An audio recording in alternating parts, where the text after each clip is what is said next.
이제 전 시간에 이어서 토지에 대한 종부세로 들어갑니다. 공통점이 많으니까 방법과 내용은 다 같이 가요. 토지는 이렇게 계산해요. 공시가격을 합쳐서 안 쓰는 땅들은 모아서 종합합산할 때는 5억을 빼주고, 사업용 토지는 전부 더해서 80억을 빼서 기준 초과 금액을 가지고 적용 비율은 토지는 100% 곱해요.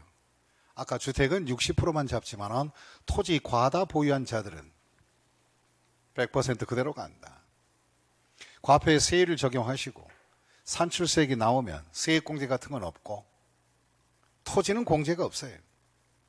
그 다음에 이중과세 조정하고, 그 다음에 한도 초과 역시 총 150이 넘어가면 주택처럼 뺀 나머지를 납부할 세액 이렇게 하시면 돼요.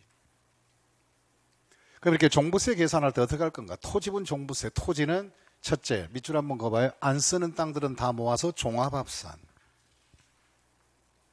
영업용으로 쓰는 땅들은 바로 별도 합산하라. 그 다음에 재산세에서 배웠던 분리과세 대상 토지는 들어가지는 않고 종합과 별도로 할 거예요. 그럼 종합합산은 안 쓰는 땅들은 전국을 모아서 5억을 빼서 바로 하기 때문에 납세무자는 5억을 초과한지. 그 다음에 별도 합산은 사업용 토지들은 80억이 넘어가야 돼. 80억. 그럼 12월 달에 은행에 종부세로 내놓은 사람들 한번 봐. 별도 합산 세금 내고 있으면 그 사람은 어마어마한 부자예요. 땅 부자예요. 공시가격만 80억이 상업용 토지 같은 거 넘어간 사람들이. 그래서 시험 볼 때 주의사항은 별도 합산 대상인 토지는, 사업용 토지는 별도 합산인데 80억 초과한다. 8억이 아니라 80억이라는 걸 명심하시라. 그 다음에 또 신탁을 준 토지는 아까 했듯이 주택처럼 위탁자 밑줄 쫙 끄시고 위탁자의 것으로 하겠다. 과표는 어떻게 구할래? 종합은 다 전국을 모아. 그래서 5억을 공제해서 적용비율 100%로 할 거예요. 별도 합산은 과표는 어떻게 할 것인가? 전국을 더해서 80억을 빼서 들어간다. 8억이 아니라 80억 뺀다는 거. 적용 비율은 역시 100% 적용하지.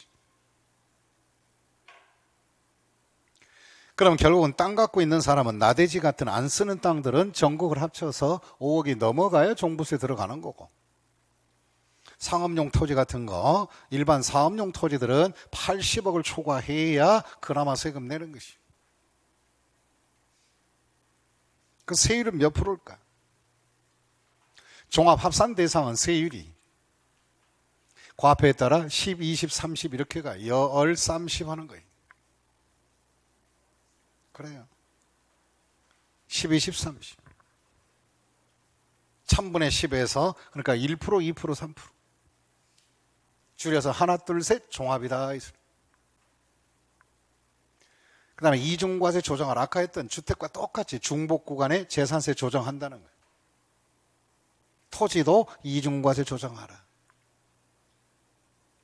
이때 조정할 때 재산세 부과액을 조정해야 되기 때문에 재산세 부과액은 산출세액이 아니라 가감 조정되었거나 상한이 적용된 금액에 실제 내놓은 재산세를 조정할 거예요. 밑줄 그어놔요. 가감 조정된 재산세, 상한이 적용된 재산세를 조정해 주겠다. 실제 내놓은 돈 가지고 조정하라. 그 다음에 한도. 이 종합합산 대상도 한도가 총 150으로 맞춰라. 주택과 똑같아 한들. 별도 합산 대상은 어떻게 해요? 세율이 좀 낮아. 얘. 그나마 사업용으로 뜬다 그래서 별도 합산은 5, 6, 7 그래서 5, 7로 적용해요. 5, 7. 이 별난 놈들 있는 집구석들 벽에 뭐 칠하도록? 5, 7 하도록. 별도 합산은 별난 것들은 5, 7 해라. 그 다음에 이중과세 조정도 똑같아. 재산세와 종부세 섞인 부분에 대한 중복 구간에 조정을 하고, 그 다음에 한도도 똑같이 밑줄 한번 그어봐요. 총 150으로 맞춘다. 총 150으로 맞춰달라. 그래서 역시 한도는 주택이든 토지든 다 150인데 주택에 한해서는 법인은 한도가 없었다는 게 아까 특징이었고, 그 다음에 이제 타이틀을 바꿔서 이제 비과세 등을 공부할 거예요. 교환 9페이지입니다. 이 종부세는 비과세 받거나 감면이나 분리과세 등은, 분리과세는 우리가 사업용 토지 중에서 농지 같은 거 사치성은 종부세 안이 들어간다 그랬어. 이런 규정은 재산세에 그리하듯이 한다면 종부세도 같이 준용하는 거예요. 그래서 재산세, 비과세, 감면, 경감은 종부세도 똑같이 같이 해줘라. 재산세에 따르라. 준용하라. 그다음 우리가 재산세는 지방자치단체 조례 규정이 있어요. 조례. 서울시 조례, 안양시 조례, 경기도 조례 규정이 있어요. 조례란 세법은 아니지만 실제 업무상에 진행하는데 지역 특성을 감안한 게 조례 규정이에요. 그래서 법에 없는 조례 규정이 있다면 우리 동네는 농어촌 생활 개선과 서민 생활 지원을 위해서 조례에 따라서 세금을 좀 추가로 더 어떻게 경감해 주겠다. 이런 추가 규정이 있을 때는 종부세도 이를 따라가 주는 거예요. 그 다음에 또 뭐가 있느냐. 감면 등의 배제도 있어. 이런 것은 종부세는 나도 자존심이 있다. 안 따라가겠다. 재산세 깎아준다고 종부세도 깎아줄 텐데 이런 거는 안 된다 이거예요. 그것이 뭐냐? 적합하지 않는 것. 종부세는 전국 대상이고 재산세는 지역별 세금이니까 지역 조례 규정을 안 따라가는 것도 있어요. 취지에 맞지 않는 것들. 그래서 비과세 등의 적용 배제는 뭐냐? 시군에서 감면이 있을 때도 전국 공통사항이 아니거나 형평성을 저해하는 것, 이것은 후의를 도모하고, 특히 두 번째 이거. 아까 우리가 임대사업용 주택은 사업용 주택이니까 종부세에서 제외한다 그랬어요. 합산하지 않았어요 아까. 근데 임대사업용 주택도 종류가 있어요. 우리가 임대사업용 주택을 임대사업자 등록을 할 때 우리가 주택 중에서도 투기지역이나 조정지역들, 그런 지역에서 임대사업자 등록은 조정지역 지정일 이후에 임대사업자 등록된 것들은 임대주택도 종부세 제외 안 해줘요. 그런데 우리가 재산세 같은 경우는 또 제외를 해주니까 서로 다른 점이 있다고. 이 사례를 예를 들면 뭐냐. 취지에 적합하지 않는 게 무엇일까? 임대사업용의 아파트를 하나 갖고 있는 사람이 있다. 기존 임대주택은 신규 임대라는 게 있어요. 조정지역 지정일 이후에 주택 투기지역 등에서 임대사업자 새로 등록한 사람들. 그럼 우리가 종부세에서 합산 배제하는 것들은 기존 임대주택이에요. 그래서 재산세는 기존 임대주택도 세금을 깎아주고 신규 임대도 세액을 감면을 다 해줘요. 근데 종부세는 그래요. 기존 임대, 장기 임대주택은 합산하지 않지만은 투기지역 지정일 이후에 신규 임대주택들은 이런 것은 종부세 내게 한다고요. 그래서 재산세와 그 다음에 종부세 서로 차이가 있는 것, 이런 규정까지는 재산세를 감면받았다고 해서 종부세까지 감면하는 것은 아니다. 준용하지 않겠다는 것이에요. 그럼 결론의 시험의 포인트는 뭐냐? 재산세, 비과세, 감면, 경감 규정은 종부세를 준용하고 조례도 따라가는데 적합하지 않거나 그 다음에 따를 필요가 없는 것까지도 준용하는 것은 아니다. 그러면 이런 것들은 예외 규정도 있다는 것 참고하시면 돼요. 그럼 시험 볼 때는 이렇게 나오죠. 종합부동산세를 과세함에 있어서 지방자치단체 조례는 인정하지 않는다. 이건 잘못된 말이고, 모두 인정한다. 그것도 잘못된 말이고, 준용할 수 있는 것은 준용해주고 따르지 않을 것은 안 해주겠다. 그것이 서로의 취지점이에요. 이걸 또 조금 더 이제 실력을 배양한다면 무슨 뜻인지 차후에 다 알게 돼요. 일단은 이런 것이 준용하되 안 하는 것도 있구나. 거기까지가 이번 진도의 흐름이라 잡으시면 돼요. 일단 계산 끝났으니까 어떻게 내려가야지. 종부세. 그럼 종부세 납세 절차는 어떻게 될까? 교환 10페이지입니다. 기본서는 238페이지 내용입니다. 납세치 시험에 가장 많이 나온 거예요. 종부세 납세지가 어디냐? 전국을 누가 관장할 것인가? 종부세는 국세이므로 한마디로 납세무자가 개인이라면 미줄 것이고, 개인, 인간들, 여러분들은 종부세가 어디가 납세질까? 물건지와 바로 뭐냐, 한마디로 주소지, 살고 있는 장소가 다를 수도 있다고요. 그럼 제일 먼저 흐름을 나눌 때 거주자 밑줄 것이고, 우리나라의 주소나 거소가 있는 자예요. 주민등록이 되어 있거나 또는 주민등록지와 달리 어느 장소에서 월급 받고 있으니까 거기가 납세지를 선택하겠다, 거소지도 있는 사람들이 있어요. 그럼 거주자는 주소나 거소지, 그럼 주소가 있는 자는 주소지가 납세지, 주소가 없으면 거소지로 하고, 그 다음에 비거주자 밑줄 것이고, 비거주자는 얘네들이에요. 혹시 여러분들 아시잖아요. 사장님 나빠요, 많이 나빠요, 이거 아이 됩니다, 이런 사람들. 우리나라에 통상적으로 있긴 있는데 주민 등록도 되어 있지 않고 외국인 등록돼 있고 막 이런 것들이 전부 다. 그럼 결과적으로 비거주자는 주소가 없기 때문에 혹시 당신이 안양에다가 사업장을 등록했다면 등록된 사업장으로 하시면 돼요. 또 비거주자는 사업장이 없는 사람들은 종부세 낼 때 소득이 발생한 장소를 선택하시면 돼요. 그럼 여러분들 하나 참고하실 것은, 외국인도 부동산을 살 수 있습니까? 예, 당연히 살 수 있습니다. 우리나라 골치 아파요. 제주도 보면은 중국인들이 많이 사놨어요. 제주도 땅. 와서 용돈 갖고 있다 땅 사고 간대요. 있는 집 집구석에 용돈을 보니까 한국에 여행 올 때 보통 있는 집 집구석 한 1억씩 가져온대요. 그럼 거기서 물건 사고 뭐하고 부동산 아니고 뭐 사가지고 그 나라에 들어가면 또 1억 더 남는데. 아주 웃긴 나라예요, 그 나라가. 재벌만 5천만 명이니까. 중국이란 나라가. 그 다음에 이렇게 해서 우리가 바로 사업장이 있고 없고 차이가 있다, 이 말. 그럼 사례를 한번 볼게요. 여기서 포인트를 다 할 것은 없고, 개인의 경우는 거주자는 주소나 거소지로 해라, 납세지가. 그럼 납세무자 갑입니다. 경기도 안양시가 주소예요. 부동산이 있는 장소 보니까 어디가 있느냐?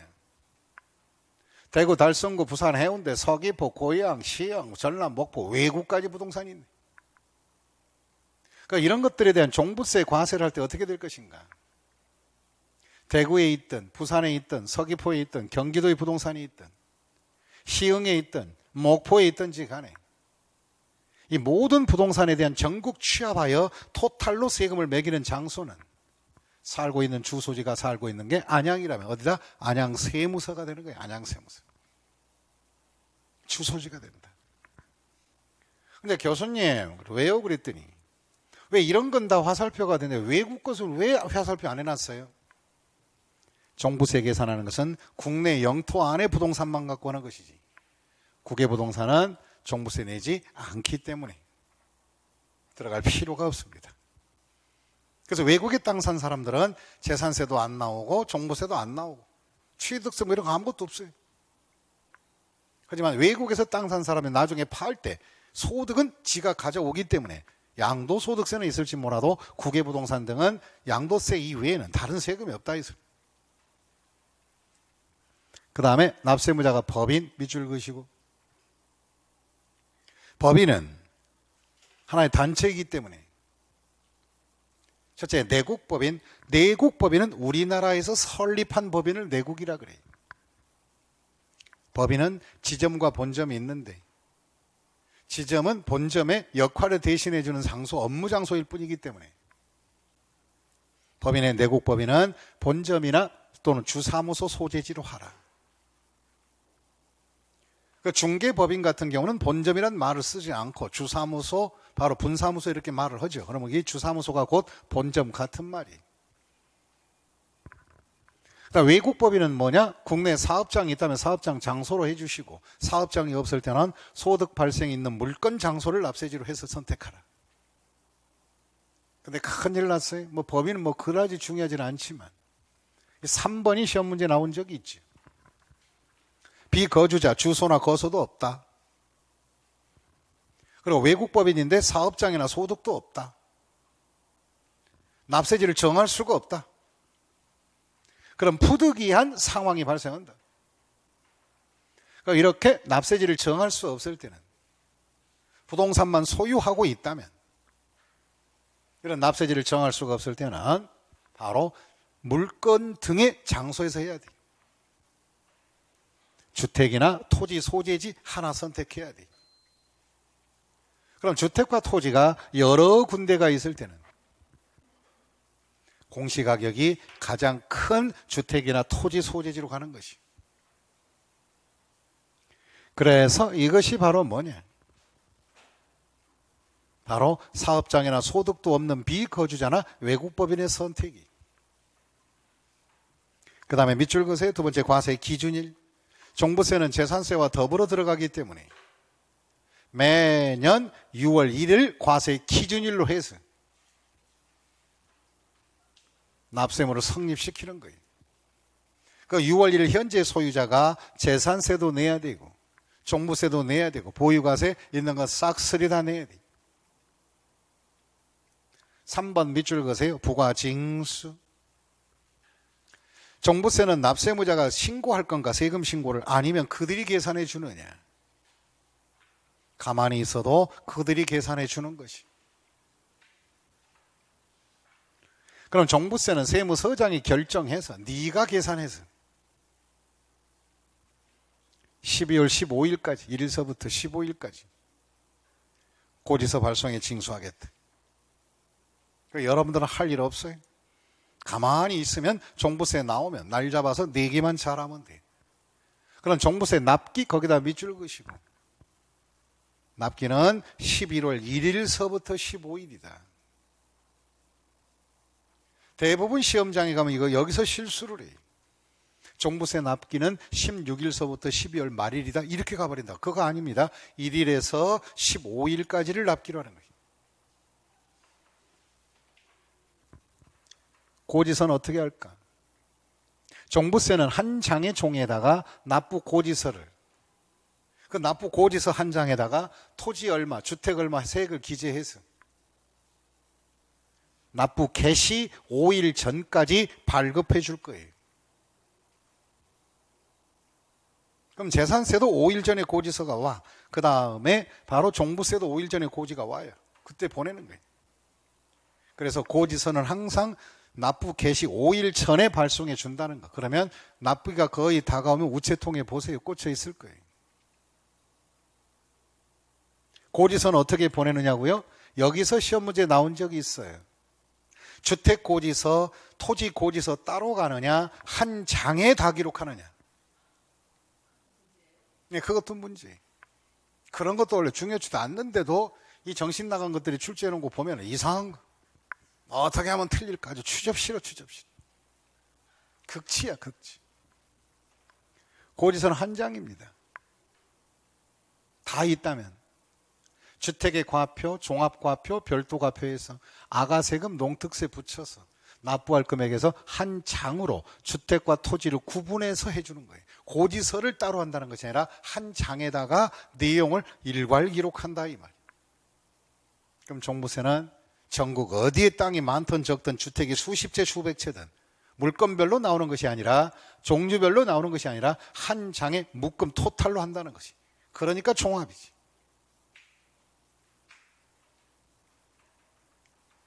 그 다음에 네 번째, 선택적 신고 납부 밑줄 그으시고. 납세 고지 오는 거 싫으면 네 스스로가 바로 뭐냐? 수수료 줘 가면서 신고해라. 그러면 신고 받아주겠다. 왜? 종부세 내는 사람들, 졸지의 졸부들은 자존심은 강하지만 자존감은 또 약하지. 쓸데없는 자존심을 부려.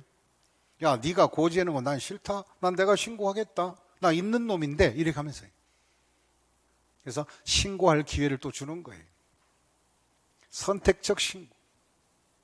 똑같이 12월 1일서부터 15일까지 세무서장에게 신고하세요. 그럼 고지서도 오고 신고도 해버리면 양쪽이 겹치지 않느냐. 그러면 이건 선택적 신고이기 때문에 선택적 신고를 하게 되면 부가징수 규정에 따른 고지서는 뭐에 존재하는 것이 아니라 없던 걸로 한다. 밑줄을 쫙 그어요. 없던 걸로 한다. 금액이 틀려도 필요 없어요. 맞든 안 맞든 선택적 신고하게 되면 신고한 것으로 가. 그래서 그것이 잘못되었을 때 나중에 경정, 바로 잡아서 경정하는 거지. 일단은 신고하게 되면 신고주의로 가버리는 것입니다. 그럼 신고할 때 최신 관서나 신고서 납부서 발급받아 내주면 돼. 그 다음에 결정과 경정, 추징 등은 심화반에서 다 정리할 것이고. 그 다음에 6번째 가산세 문제입니다. 안 내면 신고 잘못하면 추징금 나오죠. 이게 가산세. 그럼 종부세 가산세는 우리가 조세 총론에서 먼저 배웠던 거와 똑같이 진행하는 거예요. 그런데 참고할 것은 1번 거기다 포인트 주고 별 5. 별 5개 동생. 종부세는 신고는 선택할 수 있는 것이기 때문에 무신고했다고 무신고 가산세는 존재하지 않습니다. 그럼 시험 볼 때 이것도 나와. 기 나와. 종부세를 신고하지 않으면 무신고 가산세가 적용된다. 예, 땡땡땡땡 틀렸어. 그래요. 제가 수업하면서 이렇게 하는 말들 다 쓰려고 하지 말고 그냥 듣고 지나가. 욕심부리지 말고. 나중에 다 조목조목 줄줄이 단원별로 체크해 줘. 나올 만한 지문들은 다 발췌해요. 그랬을 때 거기서 적중률이 얼마나 될까 궁금해 하더라고. 시험 안 본 사람은 적중률을 모르고 봤던 사람들은 적중률이 어떨 것인지는 후일을 도모하게 될 거예요. 알게 될 거예요. 몇 프로냐고요? 네, 알게 될 거예요. 시험장에 가야 알지. 그러나 종부세를 당신이 신고한 것으로 선택을 했다면 그 대신에 과소신고나 부정한 신고가 있을 때는 과소신고에 대한 범칙금은 책임져야 돼. 그래서 과소신고 10%, 부정은 40%가 추가돼. 그리고 고지서 보냈는데 세금 안 내면 어떻게 될까? 고지지연 가산세 3%. 조세 총론에서 배웠어요. 12월 15일까지 딱 안 내버리면 일단 3%에다가 추가되는 거예요. 거기에다가 연체기간이 재연체됐으면 납부기한이 지난 날로부터 하루하루 일수 체크해서 고지에 따른 납부지연 가산세 하루에 10만 원에 22원씩 이자 계산할 거예요. 근데 이런 건 의미 없으니까 그냥 슬 넘어가도 돼. 그 다음에 7번째 분할 납부와 납부 유예. 종부세는 분할 납부할 수 있다. 당신이 필요하시다면 나눠서 내라. 또 납부 유예는 1세대 1주택자들은 네가 종부세 내기 싫으면 그 주택을 팔거나 증여하거나 그 주택에 대해서 종부세 납부 유예니까 나중에 죽을 때 내라. 결산하자.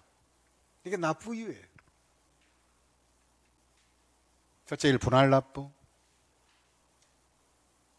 분할 납부는 나눠내겠다. 종부세 고지서 받아봤더니 250이 넘어가. 그럴 때는 6개월 이내 분할 납부할 수 있다. 6개월 밑줄 그시고 재산세도 250을 초과하면 2달인데 재산세는 2달이에요. 종부세는 몇 개월? 6개월 잡아주는 거예요.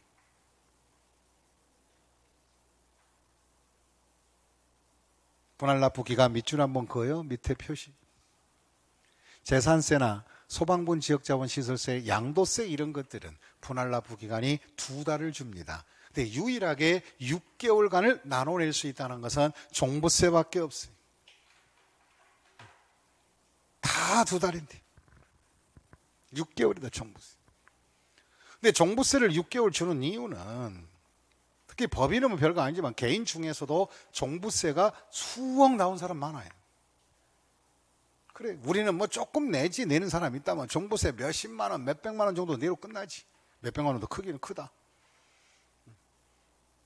하지만은 종부세 내는 사람 보면 제 주위에 개인 중에서, 법인은 많이 있지만 개인 중에서 종부세 내는 사람 수강생 딱 2명 봤어요. 제 강의 역사에서. 지금 올해 한 26년째 강의 들어가는데, 종부세 역사에서 제가 강의하는 역사 중에서 딱 2사람이 종부세 내는 사람이 있어요. 그중에 남자 1명, 여자 1명 계시더라고. 그것도 별도 합산 대상에 대해서 종부세 내는 사람. 그럼 일단 별도 합산 종부세 개인이 내고 있다면 80억이 넘어간 사람. 알고 봤더니 상속받은 빌딩이 있는데 강남에 20 몇 층짜리 빌딩 갖고 계시더라고. 근데 수험생으로 공부하러 왔어요. 아니, 그 정도 있으면 편해. 월세만 해도 억이 넘는데 뭐 그걸 가지고 공부를 하시냐고 했더니 아니래. 법률 공부를 하러 왔대. 자격증 목적이 아니래. 그래서 열심히 체크하더라고. 세금 관계, 뭐 양도세 막 열심히 듣고 하더라고. 그래서 왜 중간에 오셔도 되는데 왜 11월 달부터 바로 왔냐 했더니, 아, 그때 바로 뭐 특별 이벤트 기간이 있어서 할인해 준다 해서 왔대. 그래서 가만 보니까 할인이 그렇게 좋았냐. 가만 보니까 있는 것들이 더 하더라고. 그래서 있는 건가 봐. 그래서. 우리는 돈이 만약에 동생한테 돈이 100억이 갑자기 생기면 뭐부터 생각해? 로또 100억 탔다 그러면 제일 먼저 하고 싶은 게 집을 산다. 그 다음에 뭐 친구들도 좀, 친한 애들 좀 나눠주고, 친척들 좀 나눠주고.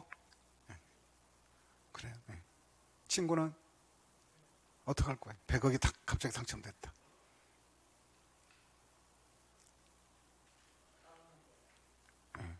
이래저래 이렇게 우리 서민들이 갑자기 100억이 생기면 쓸 걸 먼저 생각해. 그동안에 못 써본 거에 대한 한이 맺혀서. 내가 물어봤어요. 있는지 그 왕 언니한테. 갑자기 100억이 생기면 뭐 하실 거 했더니 탁 생각하더니 요즘 금리가 약하니까 괜찮은 회사 증권 투자부터 시작하겠대. 그래서 있는 사람들의 생각에 돈이 있을 때의 바탕과 우리 서민들은 쓸 것부터 생각, 이게 생활의 방법과 내용이 다르더라고요. 이게. 그래서 동생은 젊으니까 단 10,000원이 생겨도 뭐 했을까? 바로 어떻게 하면 미래 20, 30년을 위해서 투자를 어떻게 할 건가? 그걸 먼저 고심을 해봐요. 그래서 학벌이나 소득에 관계없이 30년 후를 생각하면서 단돈 10,000원짜리, 100,000원짜리, 100만 원 아껴서 뭔가 투자했을 때 30년 후의 가치는 어마무시하게 될 것이다. 미래를 생각해 보라고. 내가 그게 가장 후회해요. 그걸 못 해봤어요. 자, 250초가 6개월입니다. 얼마까지 할까? 신고 기한까지 신청하라. 또는 납부기한까지 신청만 해주면 돼. 뭐 며칠 전에 신청은 아니고. 250을 초과할 때는 500만 원 이하 금액. 그럼 만약에 250, 200, 300이 나왔다면 250은 제때 내고 나머지 50만 원이 6개월 가는 것이죠.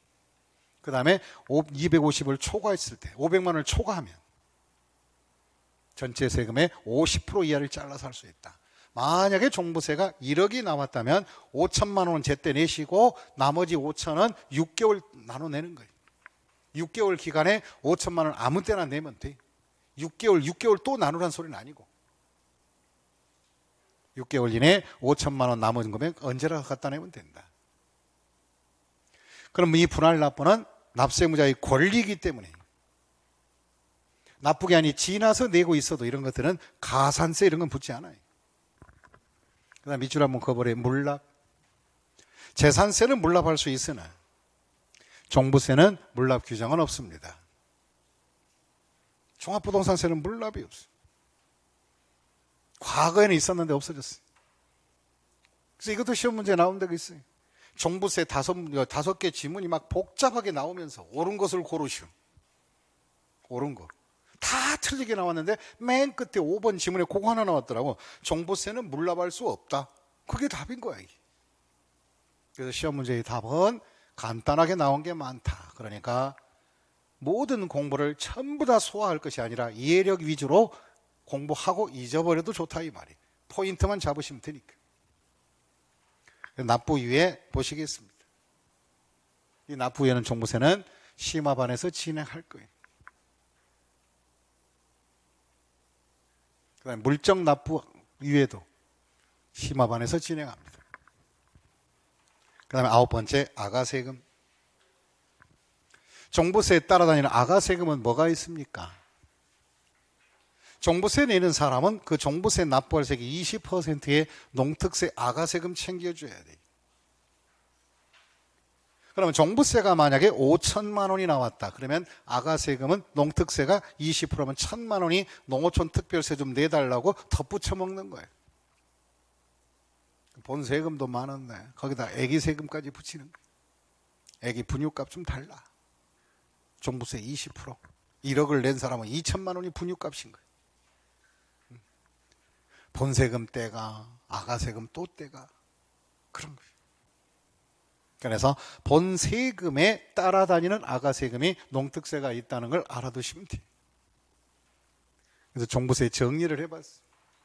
그럼 이때 또 재밌는 것은 종부세 분할 납부할 때 애기 분유값도 같이 따라서 분할 납부할 수 있어요. 농특세도 함께 분할 납부할 수 있다. 농특세도 같이 해주세요. 그럼 같이 하는 거예요. 그 다음에 과세 자료 제공 절차 이런 것들 나중에 문풀이나 심화반에서 정리할 것이고, 그 다음에 이제 우리 챕터를 바꿔서 여러분이 가장 난공불락, 지금까지 했던 세금은 세금도 아니야. 지금부터 하는 이것이 시험 출제 비중 중에서 특히 종합소득세 한두 문제 나오고, 양도소득세 5문제 나오고, 그 중에 종합소득세는 뭐 큰 문제 될 건 없지만 심화반에서 진행할 것이고, 그럼 이제 소득세로 들어가는 거예요. 소득세. 그건 소득세란 소득을 가지고 과세하는 거예요. 소득 가지고. 소득은 어떤 경제활동을 통하여 얻은 이익금, 그럼 월급, 근로를 제공한 사람은 급여가 소득이 급여가. 또 은행에 예금해 놓은 사람은 이자가 소득인 것이고, 사업을 하는 사람들은 사업에서 나온 이익금이 하나의 소득이 되겠지. 그 소득에 대한 과세 구분 좀 먼저 해야 돼. 이 소득은 바로 소득이 나왔을 때 소득 금액은 어떤 세금이 나옵니까? 이걸 정리를 해봐야 돼. 첫째, 소득이, 개인 소득은, 개인의 인간들의 소득은 바로 소득세를 내게 합니다. 국세인 소득세를 내. 그리고 인간들의 소득은 국세인 소득세뿐만 아니라 또 지방자치단체에서는 지방소득세 또 떼. 그럼 여러분들이 현재 직장 다니면서 월급에 대한 근로소득이 있을 때 종합소득세라는 소득세도 떼지만, 바로 소득세 뗀 밑에 가시면 지방소득세 또 떼놨을 거예요. 그래서 소득이 있는 곳에는 국가에서는 소득세, 지방자치단체에서는 지방소득세, 양쪽에서 떼가는 거예요. 양쪽에서. 소득은 쌍벌과세, 쌍벌. 다시 한번, 소득은 쌍벌 제도예요. 국가, 지자체에서 따로따로 각자 부과하는 거예요. 그럼 법인의 소득은 어떻게 할까? 이 법인의 소득은 국가에서는 국세인 법인세를 내게 하고, 지방자치단체에서는 지방소득세 또 떼가요. 그래서 소득은 누구의 소득이냐에 따라 소득세, 또 개인 소득은 소득세지만 법인 소득은 소득세인데도 법인세라고 이름을 붙인 거예요. 하지만 또 지방소득세가 따로 간다는 거예요. 그럼 말하지 않아도 이 소득세는 항상 지방소득세가 같이 따라다니는 거예요. 근데 지방소득세는 많지는 않아. 만약에 월급이, 바로 월급에 대해서 소득세가 세금이, 종합소득세란 근로소득이 한 100만 원 떼었다면 지방소득세는 10만 원밖에 안 나와요. 적지만은 따로 각자 지자체에서 부과하는 것이에요. 국가나 지자체. 그리고 우리가 공부할 것은 법인이나 법인 지방소득세나 이런 걸 공부하는 게 아니고, 소득세 중에서 양도소득세 중심으로 하는 거예요. 그러면 이제 우리가 소득이라는 개념을 잡아보자. 개인의 소득이라는 것은 무엇이 소득이냐 이거예요. 소득은 총 수입에서 경비를 뺀 것이 소득이다. 다시 한번, 총 수입에서 뭐 빼라고요? 경비 빼라, 경비. 그리고 우리가 월급을 받더라도 총 급여액에서 의료보험료, 그 다음에 또 뭐예요?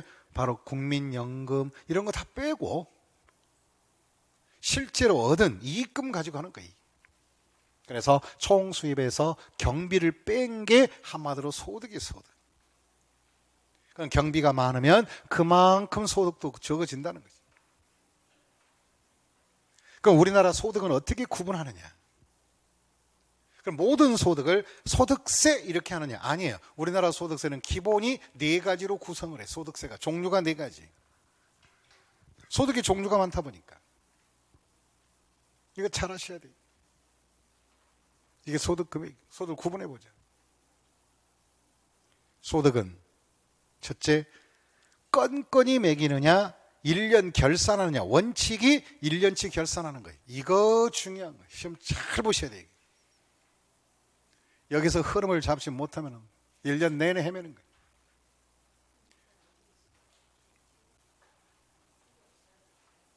지금 구분 이런 것들은 책에 그 교환 없어요. 거기 교환 박스에 있을 거예요. 소득의 구분은 다음과 같이 한다. 첫째, 거기 박스 보시면 이자 소득 나와 있을 거예요. 나와 있죠? 그거 얘기하는 거예요. 박스 안에. 동생 너무 많이 넘어갔어요. 양도세 바로 가는 게 아니라 그 앞에. 거기 보시면 1년치 결산하는 거예요.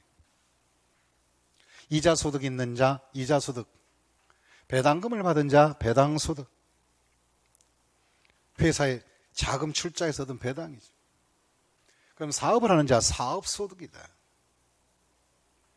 그럼 사업하는 것은 바로 여러 가지가 있지만 부동산 임대 사업도 있고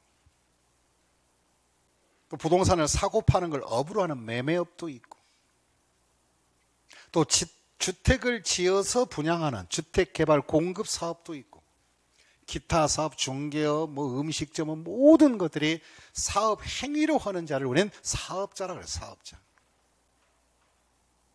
이 사업자들은 사업자 등록은 해도 좋고 안 해도 괜찮아요.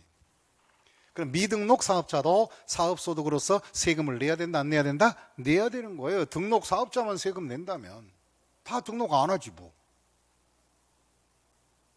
그러니까 이렇게 해서 사업소득이 있고 근로 제공한 근로소득이 있고 그 다음에 연금 받는 거 연금소득.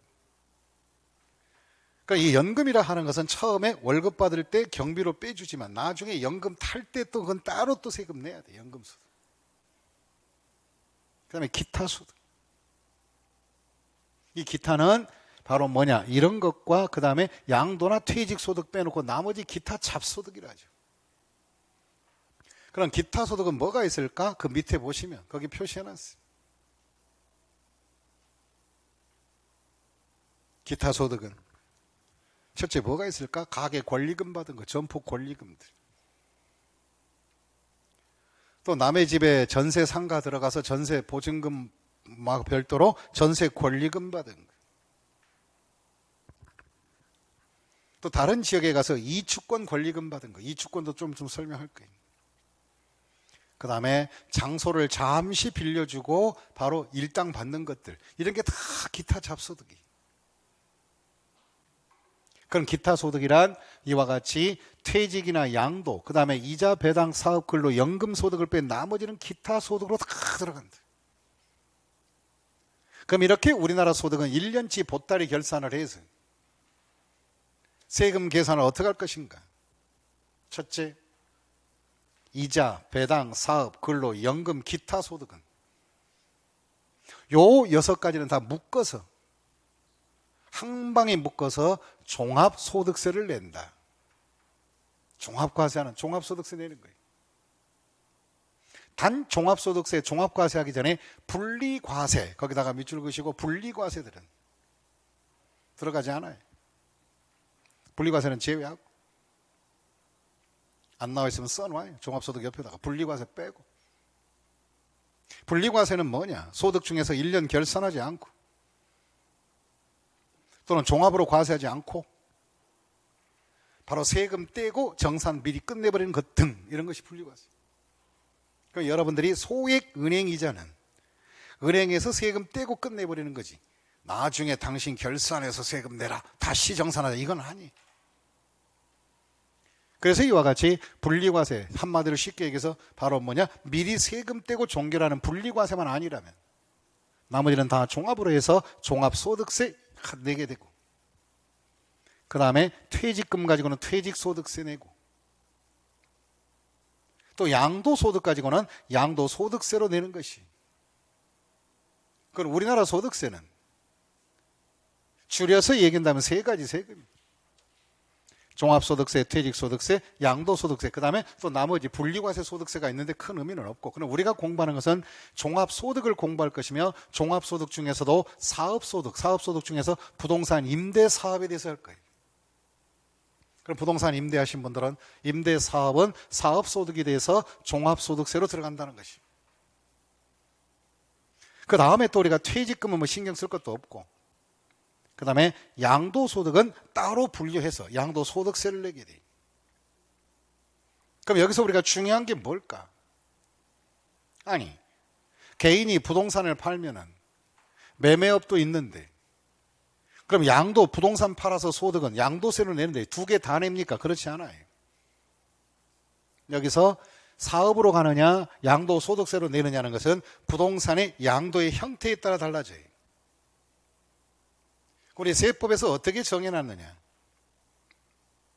1과세 기간을 중심으로 한 번 이상 부동산을 사고 2번 이상 판 사람이 있다면 당신은 이건 사업자가 되므로 종합소득세로 내라. 밑에다 밑줄 그어놔요. 일취이양.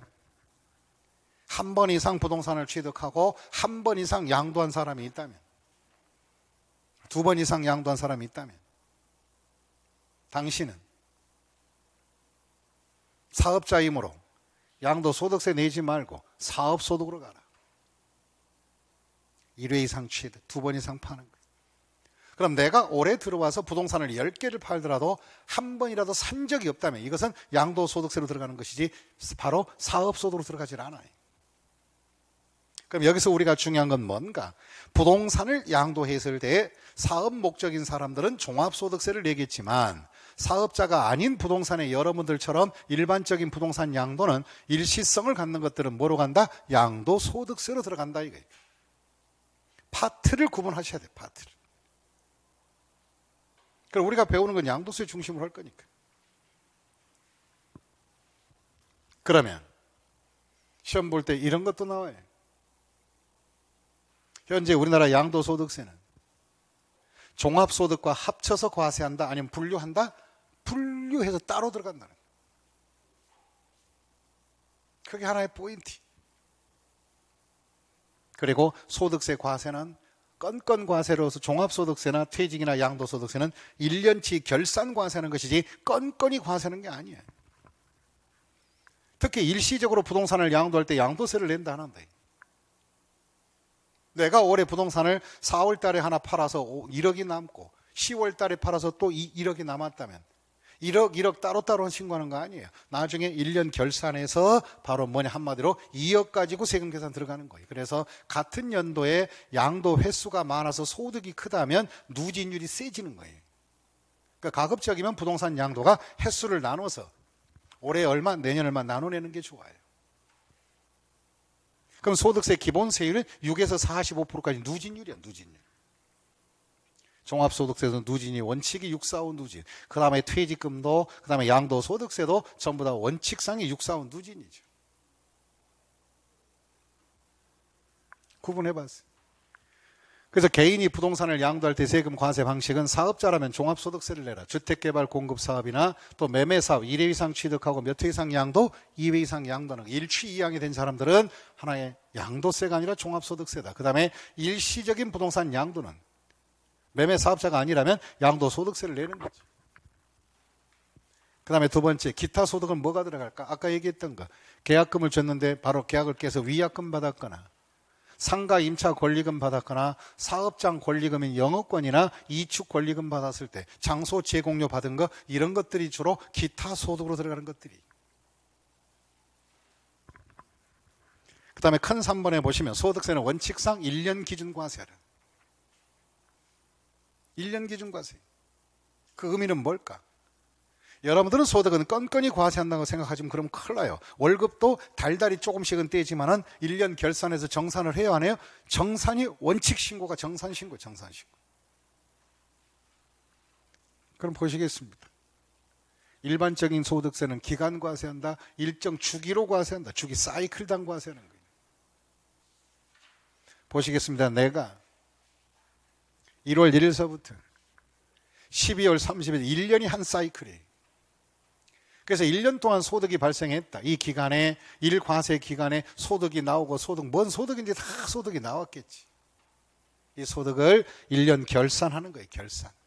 그래서 결산하기 때문에 결산일에 각 소득세에 대한 납세물을 성립을 시키는 거예요. 성립을 시킬 때 제일 먼저 의무가 성립한 날이 결산이에요. 그러면 세금 신고는 언제 하느냐? 이렇게 결산해서 내년 5월 달에 신고한다. 소득세는. 소득세 정산이.